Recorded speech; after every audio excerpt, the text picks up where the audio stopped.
지난 시간에 이어서 오늘도 정시 얘기를 해볼게요. 정시 관련해서 궁금증이 있다면 당연히 점수예요. 그죠? 어떤 수능 점수를 받으면 어느 대학을 갈 수 있는가? 아마 그게 가장 궁금하죠.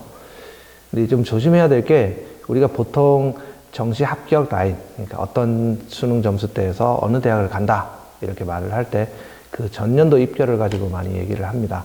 수능 난이도에 따라서 입결이 많이 바뀌기 때문에 점수로 생각하는 것은 그닥 이제 정확한 방법은 아닙니다. 그렇지만 이제 참고는 할 수는 있겠죠, 그죠?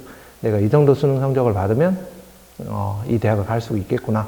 어느 정도의 이제 개략적인 정보는 줄 수가 있습니다. 좀 더 이제 정확하게 이제 대학의 입결을 파악하려고 하면은 이제 아무래도 누적백분이라고 하는 그 전체 이제 수험생 안에서 내가 어느 정도의 위치를 차지하고 있느냐라고 하는 그 누적백분위를 참고를 해야 된다라고 지난 시간에 얘기를 했습니다. 오늘은 이제 그 누적백분위 얘기도 하긴 하겠지만 좀 더 직관적으로 각 대학의 합격 라인을 잡아보라라고 하는 의미에서 이제 점수 라인들을 쭉 한번 살펴보도록 할게요.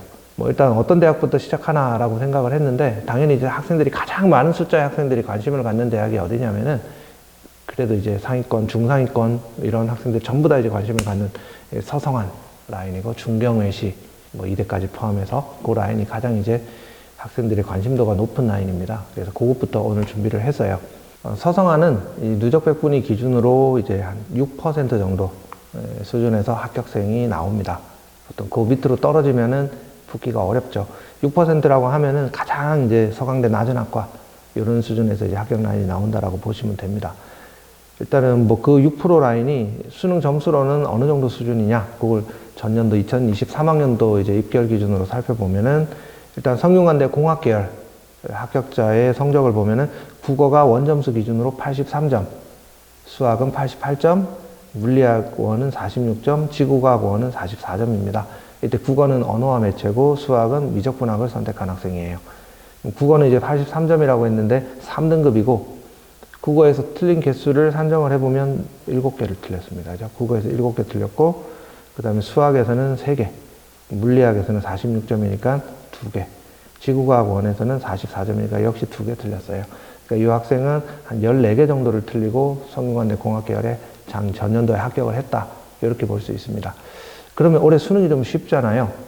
그럼 여기 개수가 좀 더 줄어들어야 되겠네? 10개 정도 돼야 되겠네? 이렇게 생각하는 사람들도 많이 있을 텐데 그거는 속단할 수 없습니다. 올해 수능이 좀 쉬워진다 하더라도 그 최상위권 학생들, 의대, 치대, 혹은 또 서울대 이제 상위권 학과 이런 학과에 진학하는 학생들의 수능 성적 기준으로 본다면은 이제 그거는 이제 개수가 좀 줄어들 수 있어요. 왜냐하면 그 친구들은 소위 말해서 각 과목별로 킬러 문항이라고 하는 난이도가 높은 문항에서 이제 틀리고 맞추고 하는 것들이 이제 시험 난이도에 따라 많이 이제 변동이 되기 때문에 그래요. 근데 그 밑에 라인을 형성하고 있는 학생들은 대체로 이제 킬러 문항이 쉽거나 어렵거나 정답률이 좀 비슷한 경향이 있거든요. 그리고 그 나머지 문항들에 의해서 이제 시험의 당락이 결정된다라고 볼 수가 있는데 올해 시험에서 그 킬러 문항을 제외한 나머지 문항들이 훨씬 더 쉬워질 거다라고 생각하기는 좀 어렵죠, 그죠? 그래서 올해도 비슷한 입결을 유지할 가능성도 충분히 있습니다.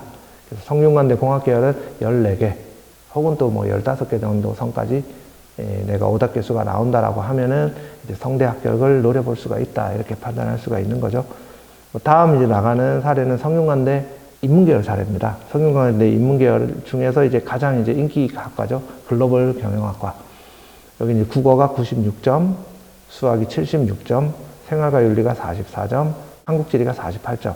약간 좀 극단적인 사례를 가지고 왔어요. 그죠? 수학은 굉장히 이제 지금 시험을 못 본 상황이고 7개나 틀렸죠.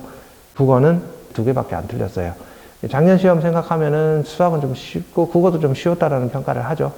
수학이 조금은 그래도 문과생들한테는 벅차게 난이도가 다가갔을 수는 있을 것 같아요. 어쨌든 이 학생은 전체 합쳐서 그래서 총 12개를 틀려서 글로벌 경영학과를 합격을 했습니다. 보통 성대 문과 같은 경우는 각 이제 영역별로 반영 비중이 비슷하기 때문에 어떤 특정 과목에서 더 많이 틀린다고 해서 손해를 많이 보는 그런 구조는 아닙니다. 성균관대 인문계열은 조금 더 개수를 더 적게 틀려야 됐었죠. 왜 그러냐면은 자연계열 학생들에 비해서는 표준점수의 이점이 낮기 때문에 그래요. 성균관대 다음에 사회과학 계열을 보면은 국어가 85점, 수학이 75점, 생활과 윤리가 48점, 한국지리가 47점. 이렇게 나왔는데 이 학생 14개 틀린 학생이죠. 사회과학 계열 합격 위해서는 뭐 국어가 5개, 수학이 7개, 생활과 윤리, 한국지리가 각각 1개씩 틀렸고 영어가 2등급이 나왔어요. 뭐 이 정도 수준이면은 이제 우리가 정리를 해볼 수가 있죠. 성균관대 라인이 그죠, 한 14개, 15개 정도까지 틀리게 되면은 한번 지원 가능성을 엿볼 수가 있다라고 하는 것은 이미 정리를 할 수가 있겠네요. 그 밑으로 이제 좀 빠르게 제가 자료를 보여드릴 텐데 서강대 기계공학과 데이터를 봐도 여기도 역시나 이제 국어 원점수 국어 86, 수학 93, 생명과학 원이 39점, 지구과학 원이 43점. 총 토탈 합쳐서 14개를 틀렸죠. 보통 서강대학교는 성균관대나 한양대를 진학하는 학생들하고는 좀 풀이 다릅니다. 진학 지원 풀이. 다른 이유는 뭐 때문이냐면은 이 서강대학교는 문이과 공이 이 탐구 영역 반영 비중이 굉장히 낮아요. 탐구 영역을 내가 잘 못 보고 국영수 시험을 잘 봤다라고 하면은 서강대를 지원하는 경우들이 많죠. 뭐 그렇다 하더라도 어쨌든 서강대에 무난히 합격하기 위한 점수 수준은 한 14, 15개 수준이다라고 생각하시면 됩니다. 지금 나가는 서강대 유럽 문화도 마찬가지로 여기도 14개를 틀린 학생이 합격을 했죠. 한양대는 그럼 어느 정도냐? 여기도 마찬가지로 13개, 14개 정도인데 이 통상적으로 우리가 지금 현 시점에서는 성균관대보다는 한양대학교가 조금 이제 학생들한테 인기도가 낮기 때문에 컷도 좀 떨어질 거다라는 생각을 많이 하죠. 실제로 이제 수시에서는 성균관대를 가는 학생들이 한양대를 이제 합격하는 학생들에 비해서는 좀 더 우수한 학생들이 많아요.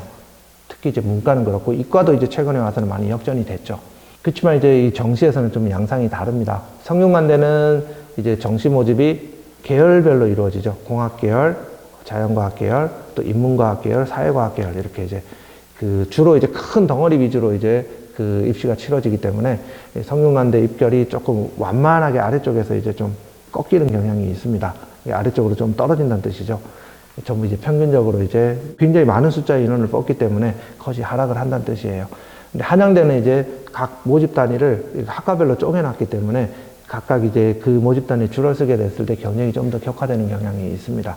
그래서 한양대 같은 경우는 실제로 이제 입결을 보면은 표점에서 동일한 개수를 틀린다 하더라도 표준 점수에서 성균관대에 비해서는 조금 이득을 보는 학생, 혹은 또 이제 하나를 덜 틀리는 학생, 이런 학생들이 한양대에 진학하는 경우들이 많습니다. 그래서 한양대는 통상적으로 이제 성균관대가 한 14, 15개 정도 수준이라면은 한양대는 13, 14개 정도 틀리는 수준에서 합격생이 나온다라고 생각하시면 돼요. 지금 제가 가지고 있는 사례가 한양대 화공과인데요. 그래서 국어가 89점, 수학이 89점, 생명과학, 지구과학 원이 각각 41점씩이에요. 그럼 국어가 4개, 수학이 3개, 생명, 지구과학이 각각 3개씩이죠. 13개 틀린 학생이 합격을 했죠. 뭐 성대도 뭐 학과 모집 따라서 들어가 보면은 좀 높은 과가 있지 않느냐라고 생각을 하는데 맞아요. 근데 이제 어쨌든 한양대가 전반적으로 이제 학과의 이제 커트라인 수준은 조금 높은 편이다. 이렇게 생각하시면 됩니다. 왜 이 얘기를 강조해서 하냐면은 성균관대가 조금 부족하니까 한양대는 되지 않아요? 이렇게 이제 문의를 하는 사람들이 많습니다. 물론 이제 한양대 비인기 학과로 들어가면은 그런 케이스가 나오지 않는 것은 아니지만 전체적으로 한양대랑 성균관대는 입결에서 큰 차이가 없고 오히려 한양대가 좀 더 높은 경향을 보인다라고 하는 것을 좀 머릿속에 담아 두셔야 됩니다. 한양대 정책학과 같은 경우 국어가 88, 4개 틀리고 수학이 4개, 그리고 생활과 윤리, 정치와 법이 각각 46, 43으로 2개, 3개를 틀렸어요. 이게 14개죠, 그죠? 이렇게 성균관대랑 비슷하거나 조금 더 높은 이런 입결을 그린다라고 생각하시면 됩니다. 그 다음에 이제 우리가 중앙대, 경희대, 외대, 시립대, 뭐 이런 학교들을 한 덩어리로 이제 묶어서 이제 그룹화를 하는 경우가 많이 있죠, 그죠? 하지만 실질적으로 이제 이 중앙대 같은 경우는 이제 입결 기준으로 본다면은 경희대에 가깝다기보다는 이제 서성한 쪽에 더 가까운 입결을 보여주고 있어요. 좀 이따가 그거는 왜 그런지는 말씀을 드릴게요. 제가 갖고 있는 사례부터 소개를 하면은 중대 전기전자, 뭐 창의 ICT 공과대학 안에 있죠, 전기전자는. 국어가 81점으로 7개를 틀린 학생이에요. 수학은 88점으로 3개. 그리고 물리학이 원이 46에 2개 틀린 거, 지구과학 원이 44에 2개 틀린 학생이에요. 그러니까 총 합쳐서 이 친구 14개 틀렸잖아요. 요거면 그쵸, 성균관대 공학계열이랑 입결 수준이 거의 같다라고 봐요. 한양대하고도 비슷하다라고 봐야 되겠죠. 마찬가지로 이 문과로 넘어오게 되면 중대 영어 영문학과인데 국어가 93, 3개 틀렸죠. 수학이 79점. 수학은 그러면 그죠? 6개를 틀렸습니다. 그죠? 생활과 윤리가 44점, 2개 틀렸고, 한국지리가 43점, 3개 틀렸어요. 그럼 이 학생 14개 틀렸죠. 그죠? 그러니까 이 입결이면은, 성대랑, 서강대랑, 한양대랑 크게 다르지 않네? 이런 생각을 하죠. 실제로 그래요. 비슷하게 컷이 형성되니까 이 중대는 만만하게 봐서는 안 된다라고 하는 걸 명심하시기 바랍니다. 정시에서는. 그리고 이제 이화여대 쪽으로 넘어가게 되면은 이화여대도 이제 정시 입결 수준을 보면 꽤 높습니다. 이제 국어 기준이 제가 가지고 온 사례가 이화여대 데이터 사이언스 학과인데 국어가 93점, 수학이 81점, 물리학, 지구과학 원이 각각 37, 38점. 그러니까 이 학생은 17개를 틀렸죠. 아까 말씀드렸듯이 차이가 좀 나죠. 그죠? 중대하고 이대는. 조금 한 2개 정도 격차가 나니까 이건 좀 큰 차이입니다. 정시에서는. 그러면 이대 이제 문과로 가서 유아교육과가 있는데요. 여기는 이제 몇 개를 틀렸냐면 국어 90, 수학 80. 그러니까 각각 4개, 5개를 틀렸죠. 9개를 틀렸고 사회문화 생활과 윤리가 42점, 41점으로 각각 3개씩 틀렸어요. 그러니까 15개. 서성한이나 중대에 비해서는 한두 개 정도 더 틀렸을 때 이대가 가능해진다. 이렇게 생각하시면 됩니다. 물론 이제 내가 어떤 영역에서 혹 어떤 과목에서 점수를 더 잘 받고 또 어떤 과목을 망했느냐, 조금 상대적으로 덜 잘 받느냐에 따라서 뭐 내 점수, 환산 점수의 유불리가 달라질 수는 있겠지만 이제 그 환산 점수 유불리 수준을 넘어서는 정도가 이제 틀린 개수로 나타나지는 않잖아요. 그죠? 한 개 정도 수준에서는 뭐 유불리에 의해서 왔다 갔다 입결이 뒤바뀌더라도 그 이상 차이가 이제 뭐 점수 환산 방식에 의해서 나타나는 경우는 좀 드물어요. 어쨌든 이대는 서성한에 비해서 혹은 중대에 비해서 한 개 정도를 더 틀린다. 한두 개 정도를 그렇게 생각하시면 됩니다. 그 밑이 경희대인데요. 이 경희대는 좀 이제 경각심을 갖고 봐야 될 게 뭐냐면 이 경희대를 내가 합격할 수 있다. 근데 점수가 한참 남는다. 라고 해서 그러면은 나는 다른 이제 중앙대나 서성한을 한번 찾아볼까 하고 들여다봐요. 학생들이. 들여다보는데 경희대 점수로는 한참이 남아도 중대를 지원했을 때 갈만한 학과가 없는 경우들이 되게 많습니다. 그래서 이 중앙대하고 경희대가 굉장히 큰 갭을 형성하고 있거든요. 정시 모집에서. 근데 이제 이 사이를 조금 메꿔주는 게 이대다라고 생각을 하시면 됩니다. 그래서 여학생들은 보통 그래서 이 경희대가 되고 점수가 남음에도 불구하고 이제 상향으로 써볼 데가 없다라고 했을 때 이대를 많이 지원을 하게 되죠. 근데 이제 남학생들은 쓸 수 있는 카드가 별로 없잖아요. 중대는 기본적으로 표본들이 많이 쌓이는 그런 상위권 대학이기 때문에 그래서 거기는 이제 뭐 입결이 펑크날 가능성도 높지가 않습니다. 그럼 이제 뭐 서성한 이렇게 펑크나는 데를 지원해서는 아무리 펑크가 나더라도 자기 점수 때까지 점수가 떨어지지도 않을 거고 해서 보통 학생들이 그래서 경희대 이렇게 쓰는 경우들도 되게 많아요. 요 경희대가 가지고 있는 그 굉장히 넓은 범위의 점수 라인을 위로 상위로 치고 올라가지를 못하면은 더 상위권 대학으로 가기는 좀 어려운 그런 형국이라고 볼 수가 있습니다. 제가 가지고 온 경희대 이제 전자공학의 입결이 국어 88점, 4개 틀렸죠. 수학이 83점, 5개 틀렸어요. 그죠? 그리고 화학이 39점, 4개, 생명과학이 41점, 3개. 총 합쳐서 16개를 틀렸습니다. 그죠? 많이 틀리죠. 그러니까 중대에 비해서는 거진 한 3개 정도, 2개, 3개 정도 더 틀리는 수준이라고 봐야 되겠죠. 그리고 이제 경희대 이제 인문계열은 그래도 이제 서울에 있기 때문에 자연계열이 아니라 인문계열 같은 경우는 서울에 있기 때문에 그래도 선전을 합니다. 그래서 여기는 이제 중대 입결하고 이제 좀 견줄 수 있을 정도의 입결이 나오고는 하는데 자연계는 좀 쉽지 않다라고 생각하시면 됩니다. 경희대 국어국문과 입결을 가지고 왔는데요. 이 입결은 조금 탐구가 되게 좋죠. 이 학생은 세계사에서 하나만 틀렸고 동아시아는 다 맞았어요. 그리고 이제 국어가 4개 틀렸고 수학이 6개 틀려서 수학이 좀 많이 쳐져 있기 때문에 이 학생은 경희대학교 사회과학 기준의 환산 점수를 따지게 되면 굉장히 낮아지게 돼요. 근데 반대로 인문 점수를 이제 인문계열로 환산을 했을 때 점수가 높은 학생입니다. 지금 11개 틀렸죠. 그죠? 뭐 이 정도라면은 이제 뭐 다른 상위학과도 갈 수가 있는데 이런 극단적인 점수 분포를 보이게 됐을 때는 조금 이제 내 틀린 개수에 비해서는 좀 대학 선택 수준이 좀 낮아질 수도 있다라는 생각을 해야 됩니다. 왜냐하면 이 친구가 덜 틀린 과목들이 탐구 과목이기 때문에 그래요. 이 탐구 과목이 반영 비중이 낮아서 그러하다. 이렇게 생각하시면 됩니다. 그 밑으로 이제 건국대가 있는데 건국대는 이제 경희대하고는 거의 비슷한 라인을 형성한다. 이렇게 생각하시면 됩니다. 16개, 7개 수준이거든요. 건국대 화학공학부 사례에서 보듯이 이제 국어 4개, 수학 5개, 물리학, 지구과학원에서 각각 4개씩 해서 17개 틀린 수준입니다. 건국대 무역학과도 뭐 지금 보시면 알겠지만 한 19개 정도 틀리는 수준까지 좀 밑으로 쭉 내려가 있죠. 여기 경희대하고 건국대 차이가 좀 크게 나타났죠. 그죠? 경희대가 오히려 이제 중대 라인으로 붙어 있고 건국대는 또 아래로 이제 밑으로 쳐져 있는 거라고 보시면 됩니다. 문과는 좀 차이가 납니다. 경희대 대부분의 학과들이 서울에 있기 때문에 그렇습니다. 그리고 이제 뒤로 넘어가서 이제 우리가 서울시립대 라인을 한번 살펴보게 되면은 서울시립대는 통상 이제 18개, 건대랑 거의 입결이 비슷한데 작년도에 이제 좀 희한하리 마치 이제 시립대에 이제 입결이 좀 하락이 있어서요. 자연계열 라인에서. 이런 것들이 이제 한 2년 연속 지속되고 있는데 올해도 지속될지는 한번 좀 지켜봐야 되지 않을까라는 생각을 합니다. 시립대가 왜 이렇게 하락이 생겨나는지에 대해서는 조금은 미지수예요. 어쨌든 시립대도 한 15개에서 18개 틀리는 수준이면은 웬만한 학과들은 갈 수가 있다. 이렇게 전년도 기준으로 생각하시면 됩니다. 마지막으로 이제 하나 더 살펴볼 대학이 한국외국어대학교입니다. 러시아학과를 가지고 왔는데요. 여기는 문과밖에 없기 때문에 딱히 이제 입결을 비교할 수 있는 샘플이 경희대 정도밖에는 없죠. 그죠? 그래서 지금 국어가 83에 6개 틀렸고 수학이 7개, 75점, 13개죠.